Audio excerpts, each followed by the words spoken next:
today, Northampton State Hospital, closed. I think my worries about it are the same as they were 15 years ago. Are the very seriously ill, whose illnesses causes them to be violent or assaultive, are they going to be adequately taken care of, or will they just increase the population on our streets and in our jails? Tonight on Frontline. Where's your medication, Eddie?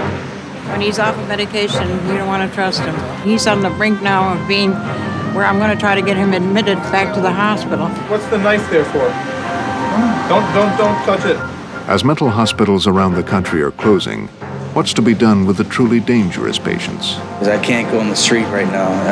I'm not safe enough to go on the street. So I'll kill somebody. I will. Tonight on Frontline, a place for madness.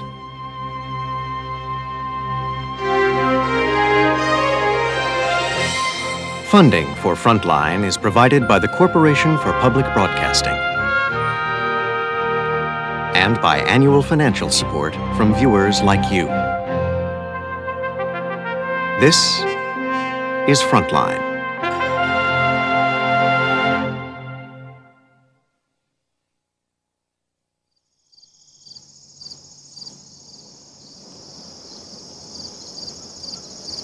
Morning, Joel. Hi. Hello. How you doing? Friend or foe? What's up? Welcome to the boudoir, the bivouac. Nice, huh? Peaceful. It's amazing what a stand of sumacs and a Cadillac will make a bedroom. There was just a cormorant over there in the water that took off. I've been on a beautiful nature walk this morning. I picked the elderberries there. Here's the elderberries. You like elderberry wine? This is a wild cucumber. I got some breakfast money. Music. Yeah. And I was raised on this very river. This is the sandbar I landed on. I'd come here even though it says no trespassing. Yeah.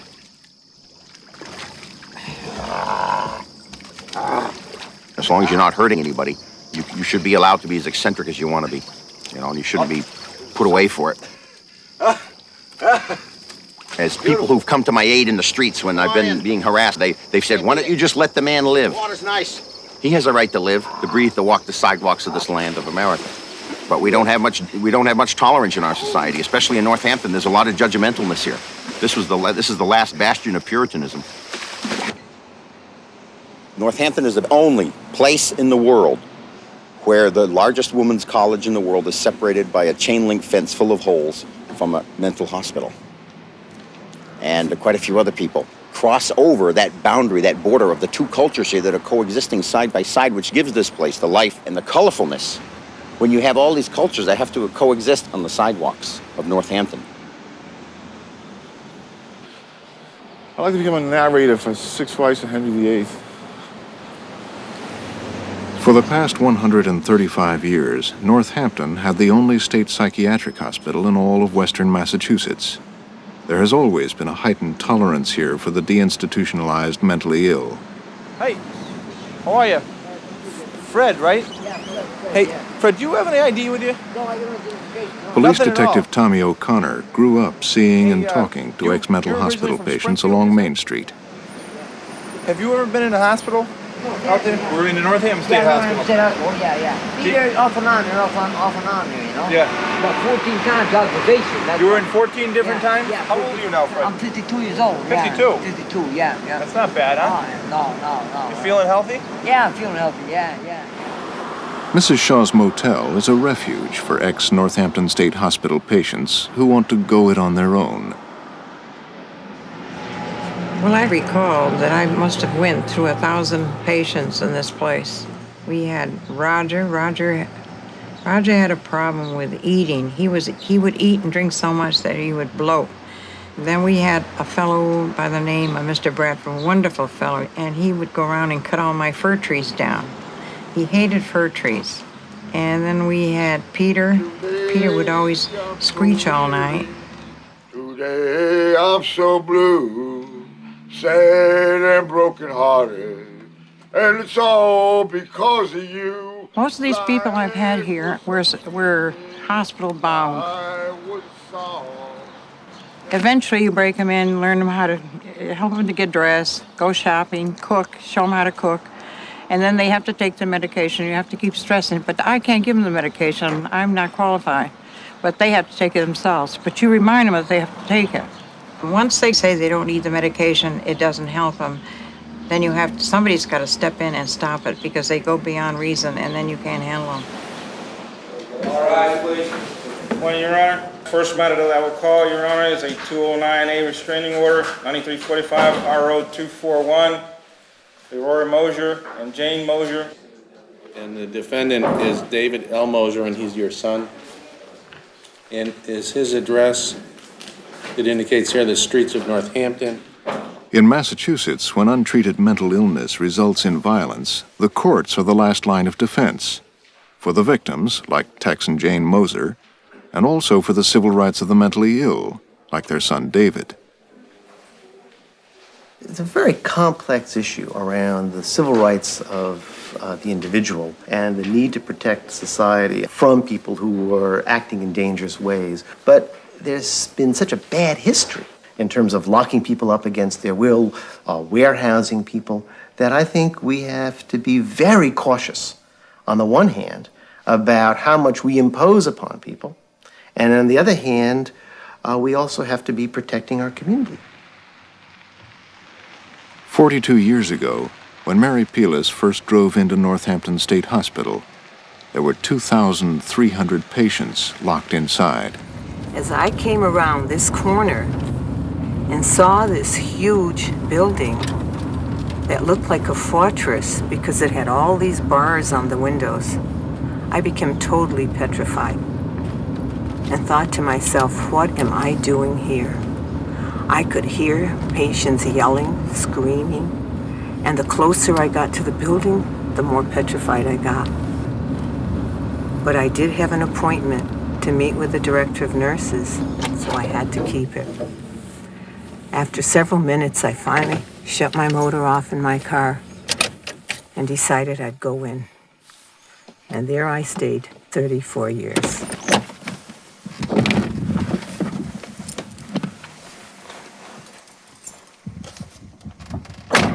Shortly after I came here, I realized that this wasn't the Northampton State Hospital, but this was the Northampton State Warehouse. Patients had no purpose here. They weren't going to get better. They weren't going to go home. They just stayed here. They were in locked wards. And it was very distressful to think that these young patients, many of them who were very young when they came, and now were old and were still here. Many of the patients expressed that to me. Say, when am I going to get out of here? I've been here 40 years. I've been here 25 years. And there was no purpose in their life. Oh, you can think of the girl that was brought to the convent at the age of 14, and when she was 18 years old, she left the convent. So she was brought to the state hospital. Her family brought her here, and there she stayed until I released her. She was way in her 80s at the time she left. We had a problem. We had 1 out of every 300 Americans was confined in some kind of mental institution in the United States. And the conditions were deplorable. It was worse than anyone could possibly imagine. Hundreds of patients crammed into rooms that were made for 20 people living in the most despicable, imaginable conditions, and these were called hospitals. So this was really an outrage. Something had to be done about it. Stephen Schwartz, one of Professor Stone's star students, did do something about it. In 1973, as a young attorney, Schwartz was taken to Northampton State Hospital to see if he would represent patients there. The visit had profound impact. I saw a few people who seemed to be in incredible personal pain. In 1976, I came to a conclusion that what really had to happen was to have as many people as possible leave that hospital and live outside of the walls of an institution where they make choices, most of all where they could be visible. The largest and most heinous crime was that we had made people invisible. And I said to myself, I am not leaving until other people do. And I'm still there. Although there are now only approximately 25 people left at the Northampton State Hospital today, and within a month or two, there'll be nobody left. And so maybe in a couple of months from now, my commitment will be fulfilled. In 1978, Stephen Schwartz's passion resulted in the most comprehensive victory for hospitalized mental patients in the history of the United States. Known as the Northampton Consent Decree, it ordered that all but 50 of 380 remaining patients must be released to the least restrictive community setting within 3 years. Suddenly, the town of Northampton became a national laboratory for accelerated deinstitutionalization.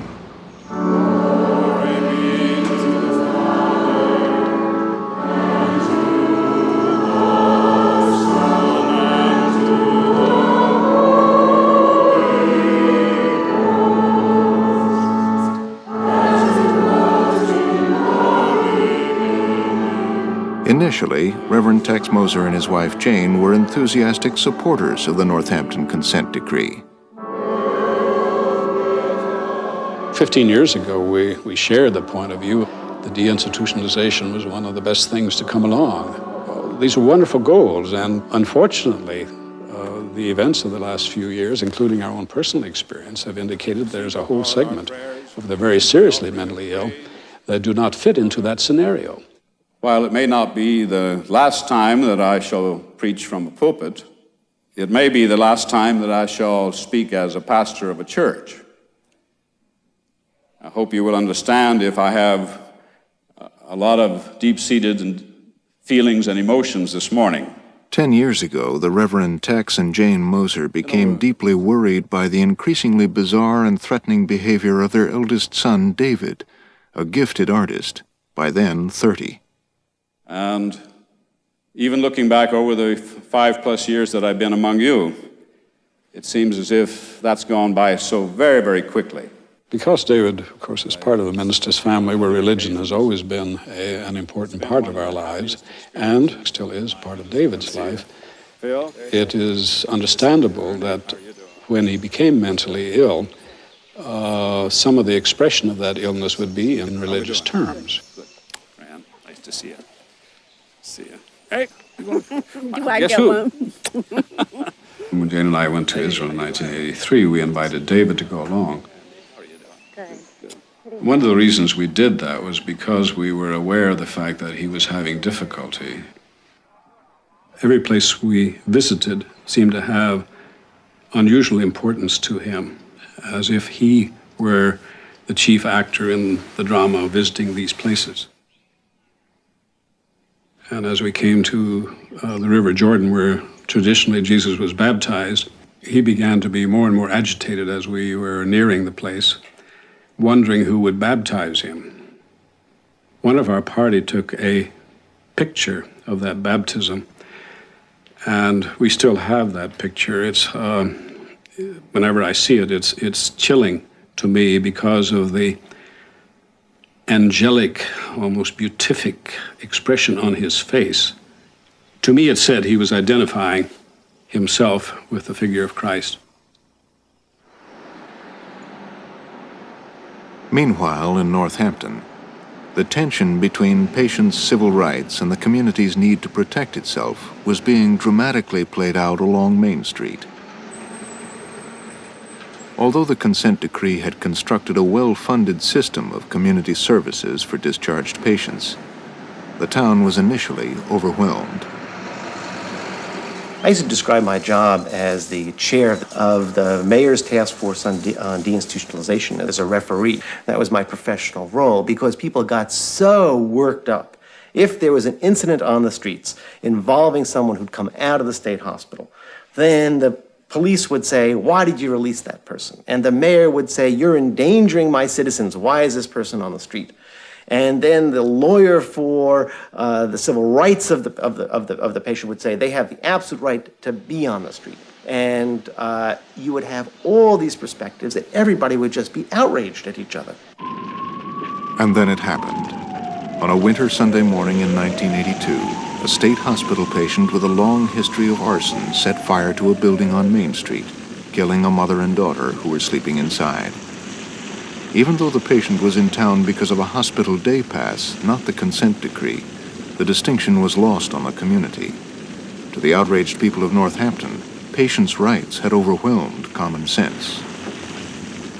There were a large number of people in town who just said, there's something going on, I don't understand it, someone walked away from that place and lit a fire and hurt somebody. We need to take a different tact.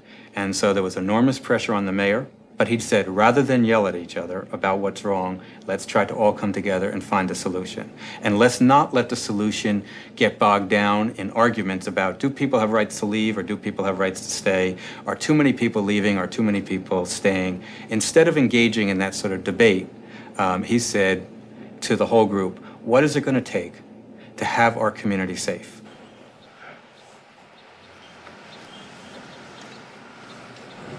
I think that's PBS. You know, Education on 57?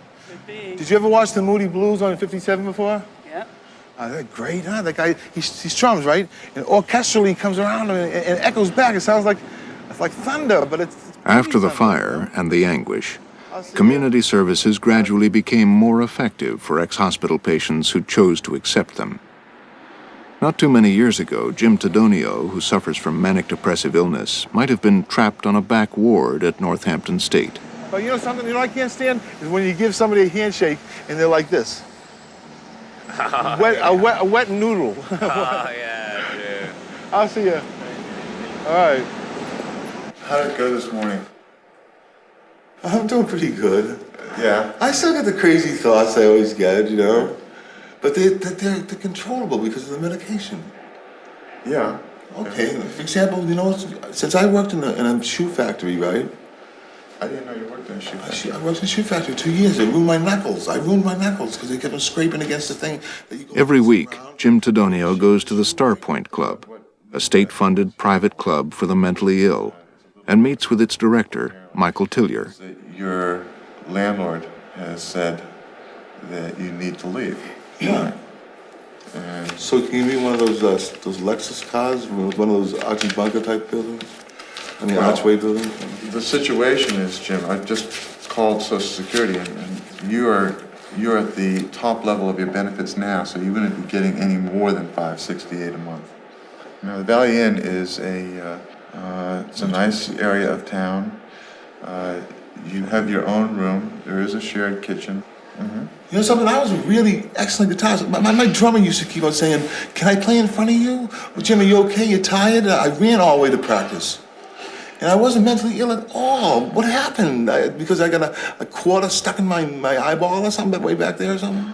We keep talking about, this mental illness business. Really, have I ever showed you, like, really mental illness? I haven't, have I? You have been under stress sometimes, Jim. You can tell? Well, no, you've told me. Yeah, but I'm talking about, have you ever seen me behavior less than normal? What's normal?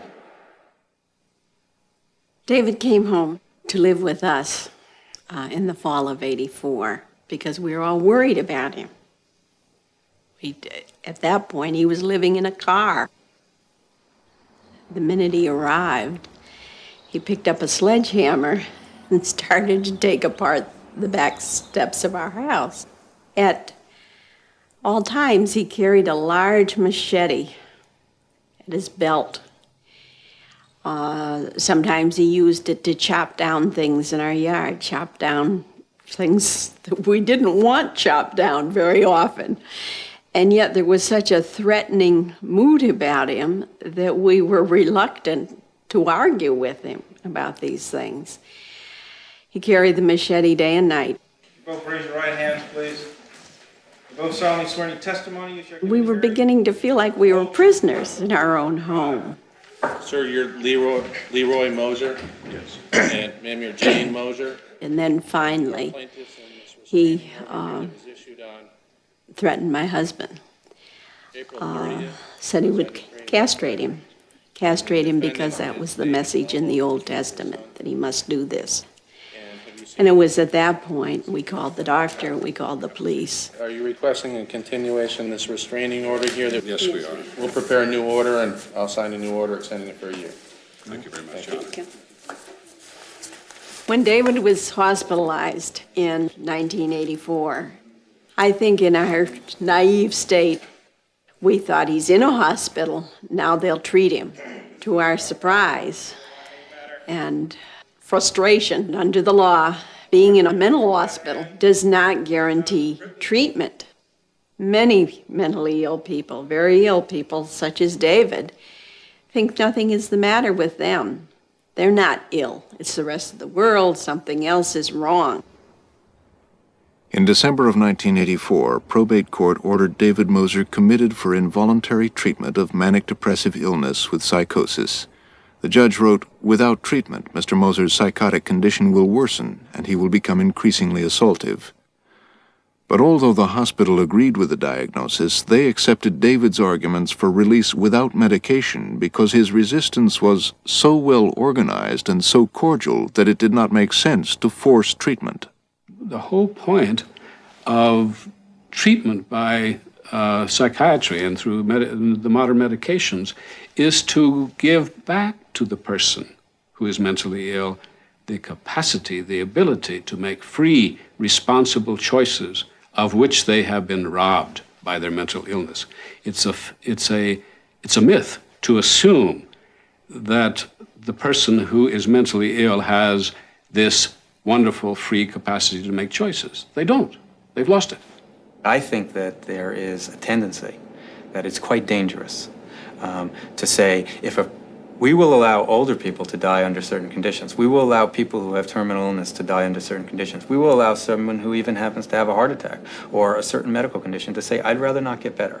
But as soon as the person has a mental illness, then we decide to intervene in a completely different way. We decide to treat them differently. And to me, the fundamental way to answer all of these questions about who should do what under what conditions is not so much a complicated analysis of government authority and personal choice, but it's about a principle of equality. I believe that until and unless we treat people with mental illness in basically the same way we would treat our brothers, whether they have mental illness or not, we're going to construct a set of rules and a set of interventions that are dangerous and that I directly oppose. Paintbrush for the fossil one, a leaf maybe in a fossil. Make a leaf or something. Got nothing.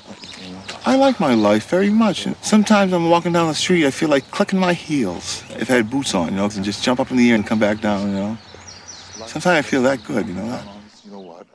3 times a week, a nurse brings Jim medications for his manic depressive illness. Community supportive services have helped keep him out of the hospital for most of the past 5 years. I walked up to here just to get exercise. Finally, I looked and I said, there's a guy that's into antennas. And I said, I wonder if he's a ham. I said, my name is Jim Tidonio. My father used to have a ham radio and let me talk to Germany when I was a little kid. Hello. Hey. I still see you got the Buddha. And look at me, I'm really matching up to it now, too. You're improving. I'm plumping. No, I thought you were getting skinnier. I'm like one of those hot dogs that plumps when you cook them. Hey, have your cigarette and then come sit down and have a drink. Oh, you get some salsa? I don't have any cream soda. That's your favorite. I know. Do you got any raspberry lime? No, I have. You got any root beer? Root beer? Okay. He really is a top-notch guy.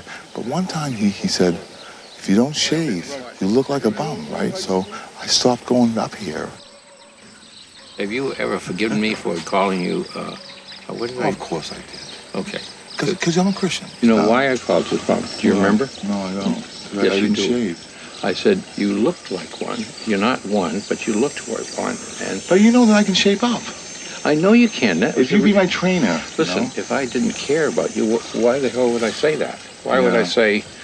but there could have been lighter words, though. Well, I did. I was using kind of shock treatment because I wanted you to... The vast majority of people who were released from the state hospital were not causing any problems and indeed were valuable contributors to the community. But the small number of people who were creating incidents were also creating a real stigma for the whole system.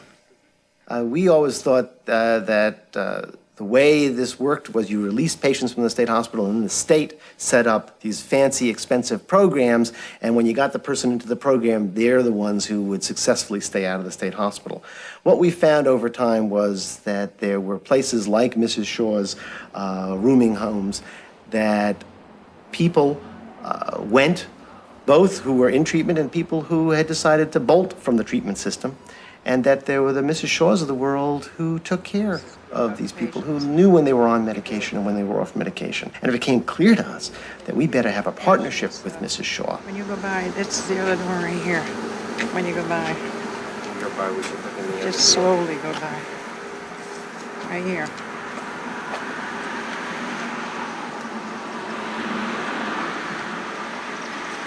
It's a pathetic sight, but what can you do?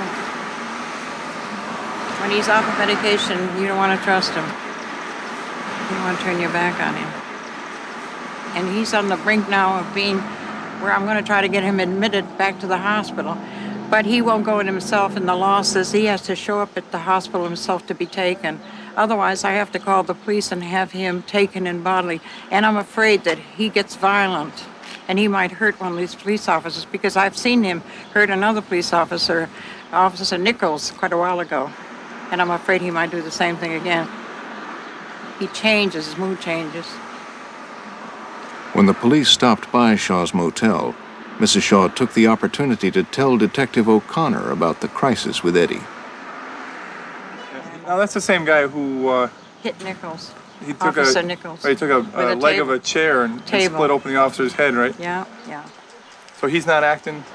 Well, good right now he's acting very weird because he hasn't been taking his medication, and I keep telling the boys, don't go near him and don't turn your back on him, because you don't know he's done it before, right? Yeah, he's done it before. He's have to do it again.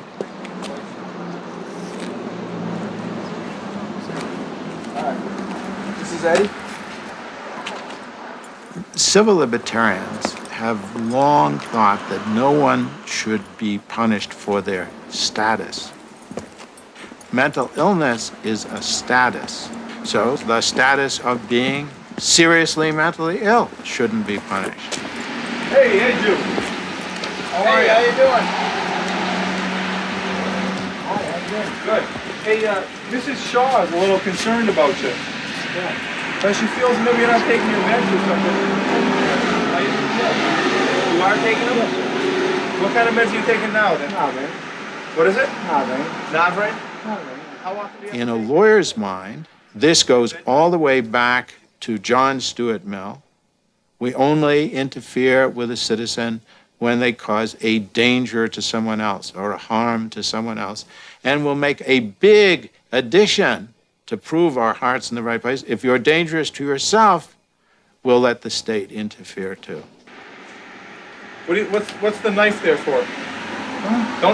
Don't touch it, okay? That's just kind of mistake. I'm not hurting nobody. Okay, all right. Well, where's your steak? Mind if I hold the knife while we talk to I'm you? not hurting nobody. You just want to hold it, okay? Where's the steak you're cooking? I threw it in the garbage. It's pork chops, really. There's no crime in Mrs. Shaw. There's no. Mrs. Shaw is Mrs. Shaw is concerned about you. I love you people. Yeah, I met you. God bless you. How you doing? We met that. Oh, those are just rings. Friday extra. Yeah. We met the other night down by Kathy's Diner. Oh, I love you. Right. Yeah. God bless you. Same to you. I believe that when a person is violent or is likely to hurt somebody, that compulsory treatment to prevent violence, even if it's just confinement, is an appropriate intervention. But what you're asking is, should we have a rule?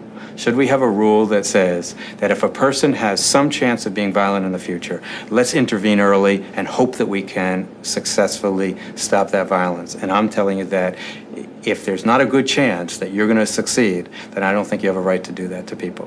Because then I think you are saying that people with mental illness should be singled out above and beyond all other people in our society for preventive detention, for early intervention. Where's your medication, Eddie? Well, it's got to be mailed here. You got to mail it 2 weeks ahead of time when you went out. Did you run out? Well, it's on its way. It's on its way now? Yeah. When did you run out, though? Oh, about a week ago. About it's a on week? its way. It's on its way. Yeah. So you haven't had any meds for a week? No. And you're supposed to take them every night well, when I you go? didn't take them, but see, the doctor says if you're not crazy, and you know it, And you know, 1 to 3 is 2. 1, 2, 3 is what? 3? Well, 1, 2, 3 is 3. That's logical, ain't it? That's what the doctor told you? Yeah. To the public, it appears that an individual has to be very seriously impaired before they require hospitalization. But that's not true. That's not the case. If you wait until an individual becomes very seriously ill, you may have missed your opportunity to treat them in the earlier stages of their illness, where it's more treatable. You wait until a person is totally out of control before you can treat them. Now, it's like waiting for treatment of diabetes until the person is in coma before you treat them. To the relief of the police, a psychiatric crisis team agreed that Eddie was a present danger. They issued the police an emergency order for temporary hospital confinement and evaluation. We have a pink paper, and you need to come with us. Okay, we need you to come with us. That the doctor thinks that you should go up there and get a little bit of treatment, maybe some medication. The law says I'm not breaking the law, I'm not crazy. You gotta get a warrant. I'll get my wife. The pink paper is like a warrant. Okay? Oh, you gotta bring it. We have. Don't you love me? We do. Okay. God bless you, right? Get my Coke, please. I'll grab that. Can I have my property? Yeah, I'll get your Coke. Good job, Eddie. Just stay calm, go up to the hospital, have them talk to you up there, and then you'll be home, okay? Just want to make sure everything's cool with you.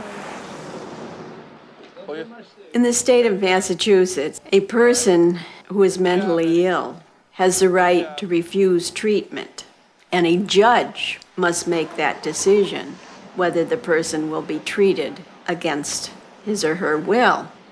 In David's case, David, as I said before, is articulate, he's bright, he knows the law, he's not retarded, he's extremely intelligent. When rested, as he has been if he's been in a jail or a hospital for a few days, he calms down a bit. He presents for a limited period of time, presents himself as a calm, collected, rational person. And because the law is so written, the person must present some dangerousness, a present dangerousness, not yesterday's dangerousness or tomorrow's dangerousness, but today and this hour's dangerousness. Judges find that difficult to order a medication against one's will. We had only seen David a couple times from 85 to 88. He had come in front of our house, shouting in the middle of the night. Jane and I had gone to bed about 11:30, and about midnight she thought she heard a noise downstairs, and I listened and I didn't hear anything, and we both then dozed off to sleep. But within a few minutes, we heard steps across our lower hall and coming up our stairs. And my husband jumped out of bed, turned on the hall light, and it was David. He immediately attacked me, pushed me back into the bedroom, and began pummeling me about the face and about the shoulders, and on the left side particularly.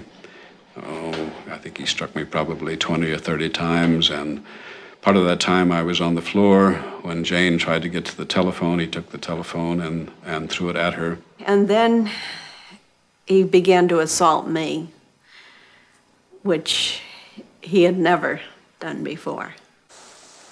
My wife and I were living on the third floor of this house, my parents' house, when I woke up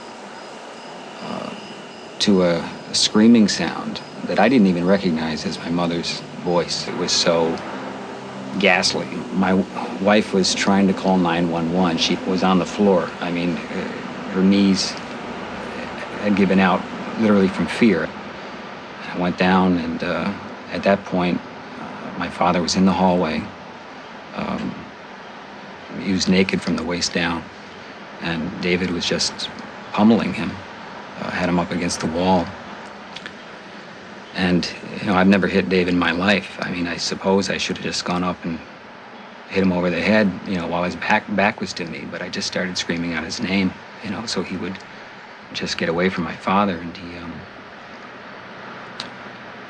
turned around, and, I'll never forget the look on his face. I mean, it was almost as if he was as scared as I was. I mean, here he was in this fit of rage and assaulting everyone in sight, and yet the look of fear in his eyes.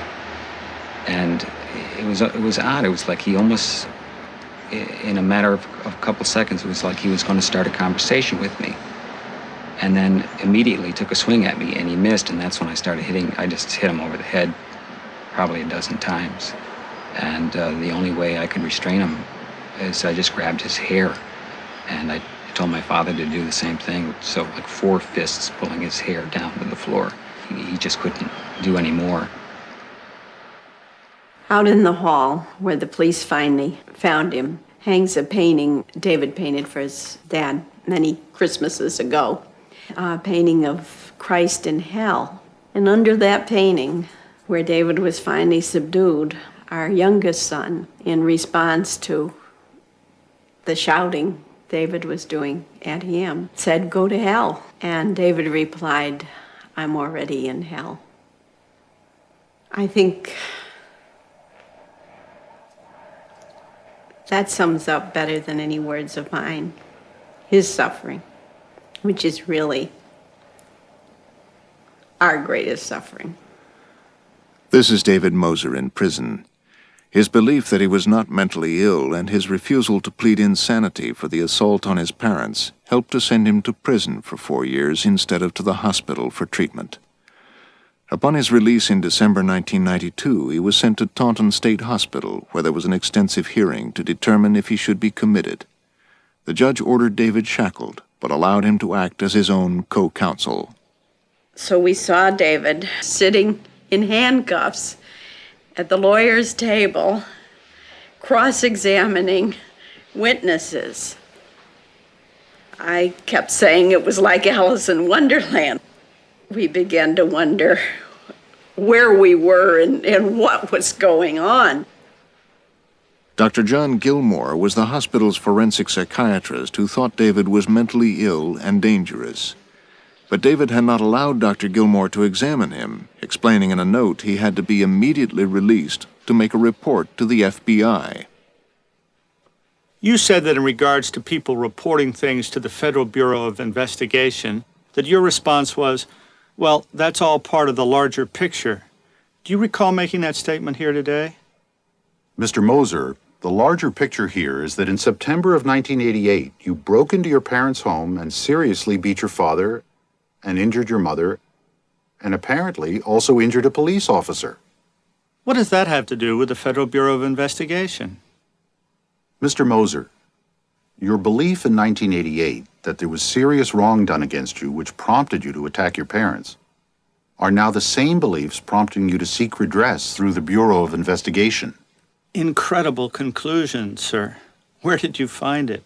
I know I've only spoken to you for no more than 5 seconds. Is it written down somewhere that the court can't see it? Just curious. Judge Joseph Reardon told Frontline that he was impressed by David's intelligence. Even though Dr. Gilmore had reviewed David's extensive history, because he had not examined him, the judge was not persuaded by the doctor's testimony that David was likely to be dangerous.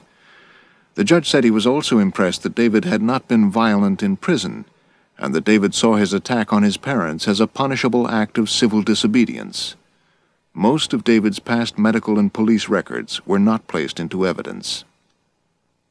Although the judge concluded that David was mentally ill, the judge found there is not clear and convincing evidence that the respondent, if discharged, would create a likelihood of serious harm either to his parents or to himself or to members of the public by reason of his mental illness.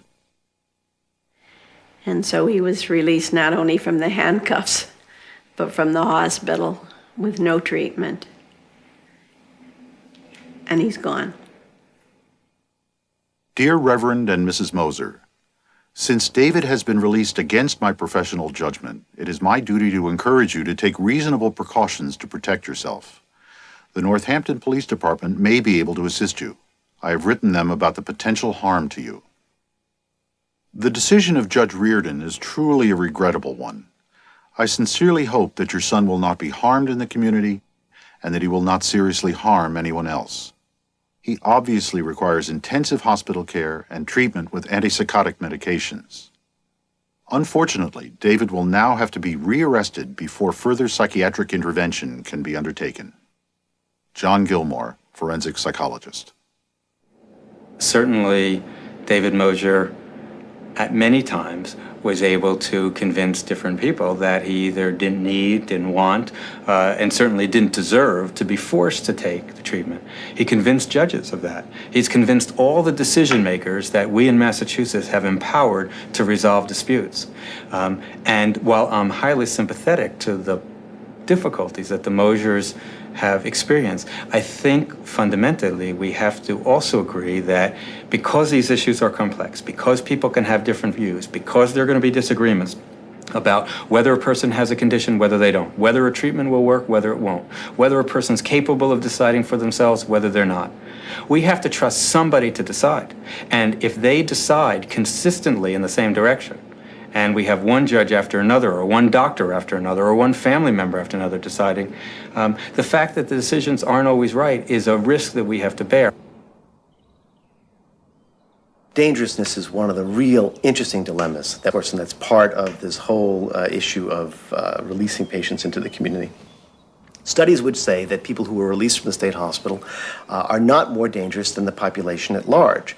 But it was our experience that people being admitted to the state hospital often were admitted after an incident that had, at least from the outside, a very violent-looking sense.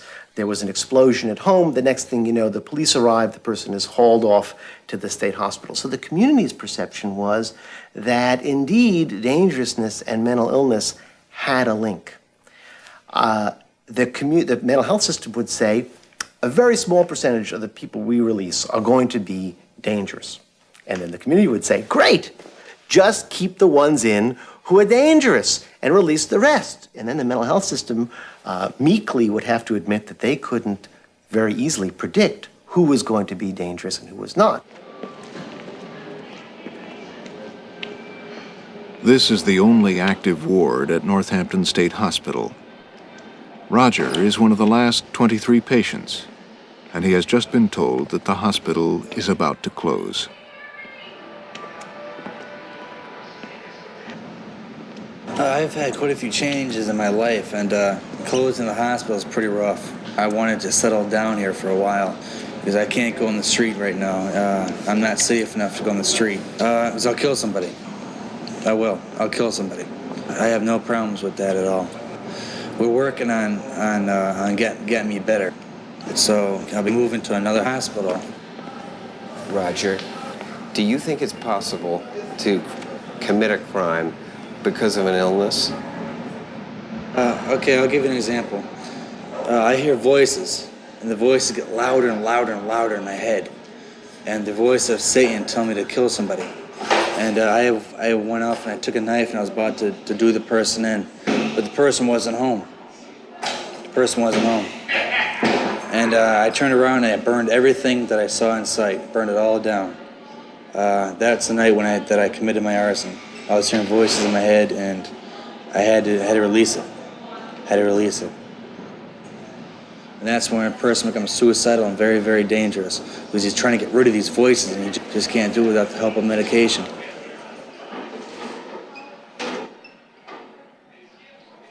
I have no doubt that most of the people who do terrible things, which shock us, have some mental illness. The question is it sufficient? Is it severe enough in the minds of a court so that a jury can say this person is not criminally responsible? Now, that's the moral problem, but I don't think it is the real problem. The real problem today is that what happens to a person after they're found not guilty by reason of insanity? How do they keep them in the hospital? That's the problem. Court, rise, please. This commitment hearing in Dedham, Massachusetts, is about that practical problem. Court's in session. You may be seated. Good morning. For the record, this is September 8th, 1993. The Honorable Maurice H. Richardson presiding. For the past 10 years, Judge Maurice Richardson has been closely monitoring the progress of a man who murdered and who was found not guilty by reason of insanity. After 21 years of treatment and confinement, John Pavone wants out. Under the statutory standard, it's the burden of the district attorney to prove that the petitioner is mentally ill, and that if he were discharged, there would be a likelihood of serious harm. Physical harm to another person, as evidenced by violent or homicidal behavior. In June of 1972, John Pavone, a Vietnam veteran, took a .22 caliber rifle, drove onto Route 2 outside of Boston, and shot 2 motorists, killing one of them. He was captured and immediately diagnosed as a chronic paranoid schizophrenic. When I first came home from Nam, when I thought at the dawn over in Sicily could see through my eyes, like I had a camera in my eyes, and he could give me the orders on who to shoot. The voices told me to buy a weapon, so I bought a gun off a friend of mine, and I was coming down the highway, and I was getting command hallucinations telling me to kill the guy that's driving in the car in front of me. So I pulled up beside him. I shot at him once. I missed him. I went through the windshield. I shot again, and it killed him instantly. I shot him in the back of the head. The bullet went through the back of his brain and out his throat, killed him instantly. Dr. Greenleaf, can you describe anything that's significant in terms of an increase in privileges or any problem that required privileges to be taken away that you can recollect? Well, for the record, I want to point out that I have the record here for the last 10 years, and it includes quarterly review of privileges by me with the attorneys in interest. That I'm much more interested in getting to the doctor's own opinion with respect to dangerousness of commitment. I got a difficult question. When you get out in the community, there can be some hard times. There can be some people who are just treat you badly for Right. no reason at all. Right.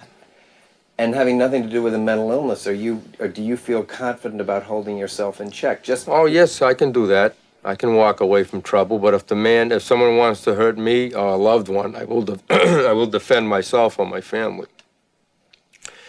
And if they want to get violent, I know how to fight a little bit. I'll get violent too to protect myself or a loved one. But they have to make the first move. I'm not gonna swing on nobody. Doctor, if Mr. Pavone failed to participate in his treatment or failed to take his medications. Objection. He hasn't been asked whether he has an opinion as to whether Mr. Pavone is likely to engage in the conduct that she's asking him to assume will happen. I think that John is, thankfully, one of those patients who knows that he needs medication. But it's not just an intellectual knowledge. He does not like the way he feels when he starts to lose control. It makes him very uncomfortable. And John has a history that goes back 2 decades, whenever he feels that way, of asking for more medication. Once the court is not presented with enough evidence to order recommitment by this very heavy standard of beyond a reasonable doubt, then the obligation is to discharge the patient. What I'd like to have is a middle ground that is referred to as conditional release, with people who have been found not guilty by reason of insanity to be able to go back to the community on a trial basis, you might call it mental health probation, and prove that they are able to continue on their medication and on their treatment plan. And then when the person has proven himself or herself in that regard, then you can permanently release them to the community. Because the district attorney presented no evidence that John Pavone was likely to discontinue medications and become dangerous, Judge Richardson released him. With the medications, I'm a good Christian gentleman. When I'm off medication, I'm an animal. I get suicidal, homicidal, And I turned into an animal where like if the meds didn't work with me, I'd be in a rubber room for the rest of my life.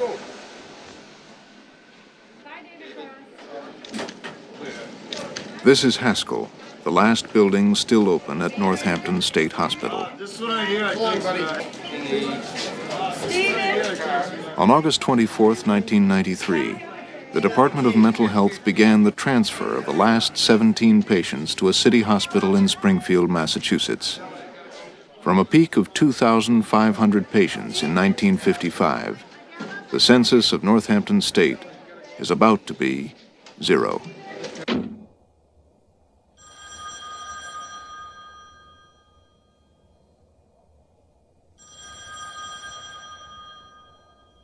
"15 years after its signing, the vision of the Northampton Consent Decree is nearly fulfilled." When you're in a hospital, just the idea that the doorknob doesn't turn when you want to leave means it's definitely not your house, your home. Your dreams start to fade of you ever getting out. When I was really ill, I felt like I had 3 football helmets on and the world was flat. So I banged my head to the ground, and suddenly I felt like a bumblebee. What do you call it now? A bumblebee's haven? What do you call that? A bumblebee's haven? A hive, right. Like, you know how it's ripples like that? My head felt like that, and you know something? I put my head down on the desk, and when I woke up, I was new, brand new, fresh out, everything. I was bright again. I knew how to sharpen myself like scissors. I did everything, and I was out of there in about 2 days.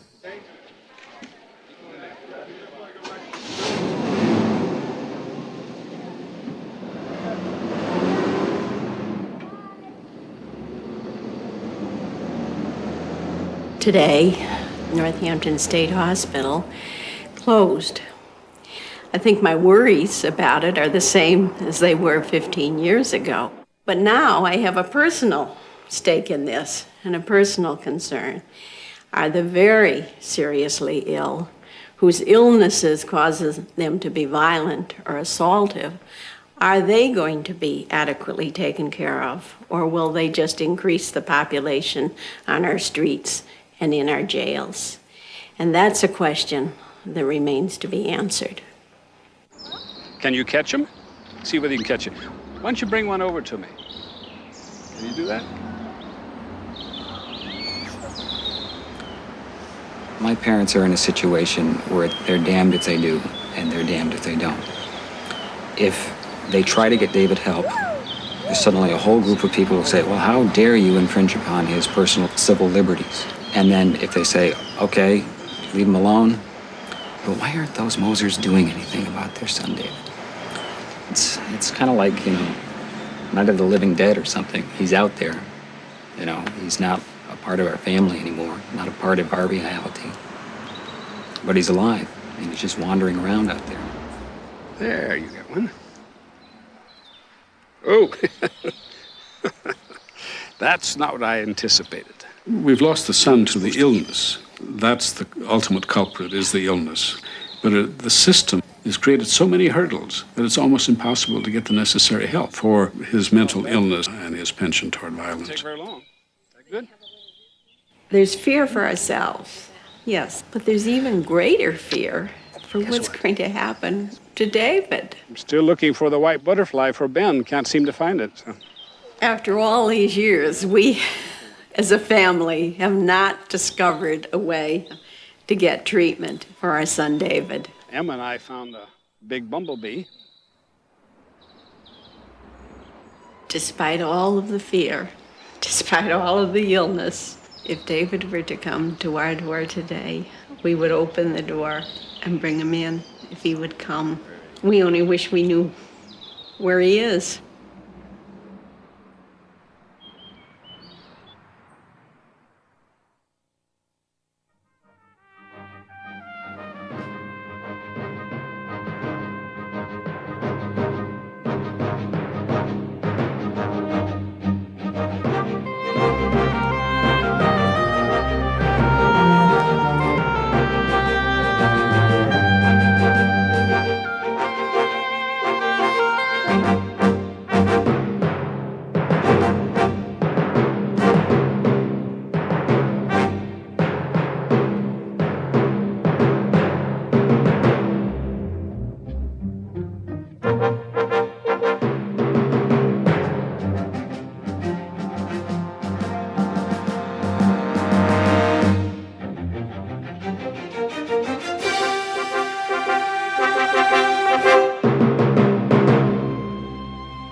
Funding for Frontline is provided by the Corporation for Public Broadcasting and by annual financial support from viewers like you. Frontline is produced for the Documentary Consortium by WGBH Boston, which is solely responsible for its content.